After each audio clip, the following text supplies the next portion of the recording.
Goeiemôre, ek hoop dit gaan goed met jou. Gisteraand ry ons om roomys te gaan koop en sien as dit volmaan is, gaan koop ons roomys. En ons weg in die ry by die draai-vroeg.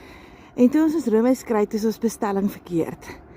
En ons vertel vir die vrou dat dit is nie wat ons bestel het nie. En sy stry met ons.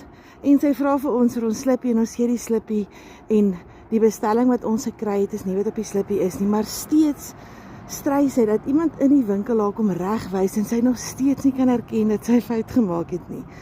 Gelukkig is ons nie vreeslik geplaas het by roomys kom nie en ons aanvaar die roomys en ons vat dit in ons ry en dit was vreeslik lekker gewees.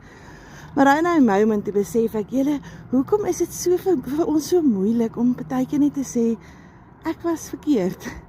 Ek het 'n fout gemaak. Dit is my skuld. Dis woorde wat so moeilik is vir ons om te sê. Ons sal eerder gaan en ons sal dinge probeer sê om ander mense te blameer of om onsself te laat reg lyk, of was ons verkeerd.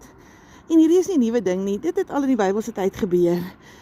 Daar's soveel mense wat weet hulle verkeerd was, maar hulle wou nie erken dat hulle verkeerd was nie. En dan is daar nagevolge vir dit. Nou gelukkig vir die vrou was daar nou nie vreeslike nagevolge nie, want ons is heel rustig. Maar in die Bybel was daar nagevolge vir mense wat nie kon erken dat hulle droog maak nie. Ek dink aan Kain, ek dink aan Farao, ek dink aan koning Saul, toe die profeet Samuel hom konfronteer, het Saul verskoning gemaak en ander mense geblameer. Hy was meer bekommerd oor sy reputasie as om gehoorsaamheid aan God. En die gevolg daarvan was, die koningskap is van hom af weggeneem. 'n persoon wat nie sy fout kan erken nie, maak dit moeilik vir God om herstel te bring. Sien, as ons kan erken dat ons droog gemaak het of 'n fout gemaak het, dan kan die Here ons kom herstel. Maar as ons heeltyd iemand anders blameer daarvoor, dan gaan ons nooit die les leer nie. Die verskil tussen Saul en Dawid was nie dat Dawid nooit gesondig het nie, maar dat hy sy sonde erken het toe hy gekonfronteer is. As jy nou gaan lees in Psalm 51, God kan 'n gebroke en berouvolle hart herstel, maar trots sukkel om herstel te word, want jy kan nie iets wat jy nie herken nie, fix nie. Ek wil jou vandag sommer net bemoedig.